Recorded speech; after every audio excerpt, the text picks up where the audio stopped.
Every woman should know her worth. Every woman should understand her value. But I'm going to be real with y'all. The whole knowing your worth, knowing your value can get tricky. And I think it gets tricky because what you're hearing some people argue is essentially the idea that your value is based off of what someone is willing to essentially pay for it, what someone's willing to give for it, right? Not on what we want to think it is. Now, I want to establish something off the top. The idea that it's only based off what someone's willing to pay for it, so to speak. Well, my belief is that the right person for you is willing to pay the price that you deserve. All right.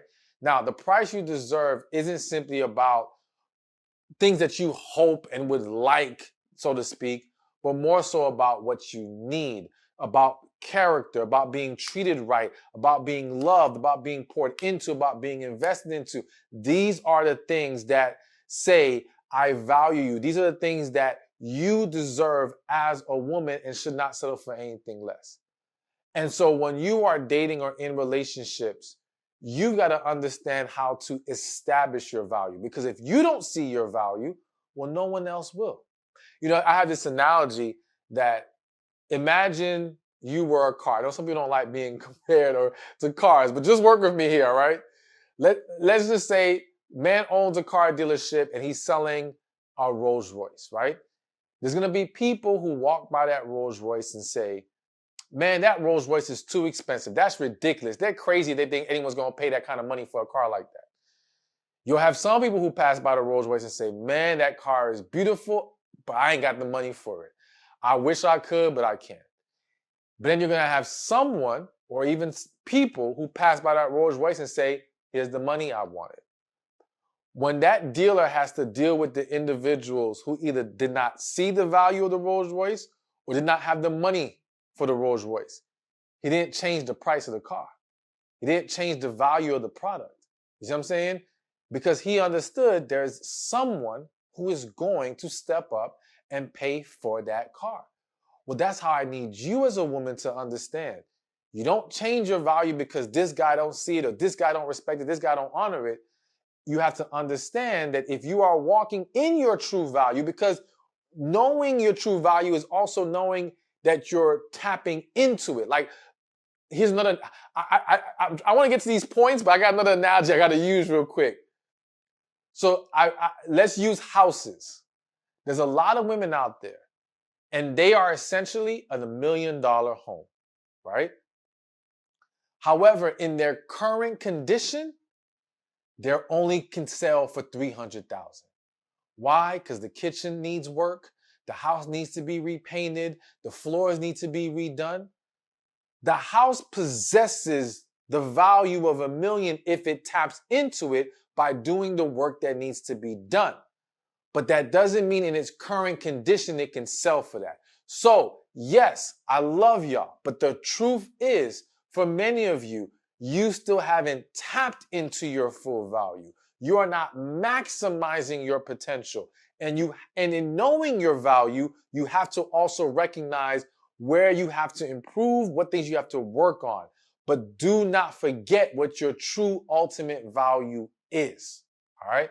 Now, with that out the way, I want to get into how you now establish your value with men so that you are not getting sold short. You're not getting offers or you're not accepting offers below what you're really worth, right? And you're really receiving what's best for you. So the first way to do this is to understand that not every man is built to see your value.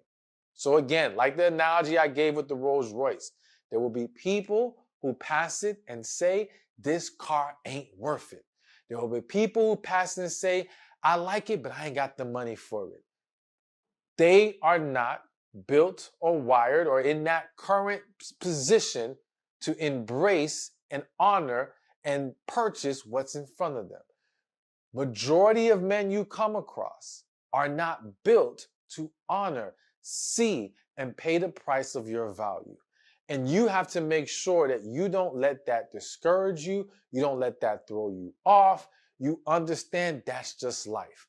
You're not gonna be everyone's cup of tea, and that's fine because everyone's not your cup of tea. All right. You don't like everybody don't like you. That's life. All of us have that. And here's the thing. Even if you are walking in the full potential of your value, there will still be people who just are not built to see it. There are celebrities, I'm not going to name any names, but you can think of a celebrity woman that people go crazy about, right? There are men who will say, she don't do it for me. I wouldn't talk to her. I'd rather this person instead. It don't matter how amazing you are. It doesn't matter how near perfect you are. Everyone's not gonna see it. And that's fine. That's not something to be offended by, bothered by, or allow it to cause you to view yourself differently. One of the phenomena I see happen with people in general, but let's focus, of course, on women right now, is a woman could go out, be complimented by 10 men, right? Everyone tell her, oh, you beautiful, you so fine, blah, blah, blah, blah, blah. Guy number 11, and God forbid she actually liked guy number 11 a little bit more than the other 10 who told her she looked good. But guy number 11 paid her no attention or flat out rejected her. She will forget the 10 that complimented her and start to question herself, her value. Is something wrong with me? Maybe I'm not that pretty, because the one guy didn't see it. All right? And so that's why I am stressing this point so much, because you really got to learn how to understand everyone's not built for this. So it's cool. It's fine. But the minute you buy into them not seeing your value and you get caught up in this idea of, well, I'm going to show them how valuable I am, I'm going to prove it to them, and go out of your way, you end up selling yourself short. You end up pulling yourself into a place where now you may look desperate. Now you may look inauthentic. It causes more problems. So rather than trying to now prove yourself, just accept this one ain't for me. Hey, thank you for watching this video. Be sure to check this one out right here, and I'll see you there. Relationships are the key to a successful life.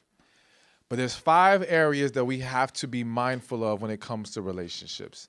There's relationship with God, relationship with ourselves, relationship with family and friends,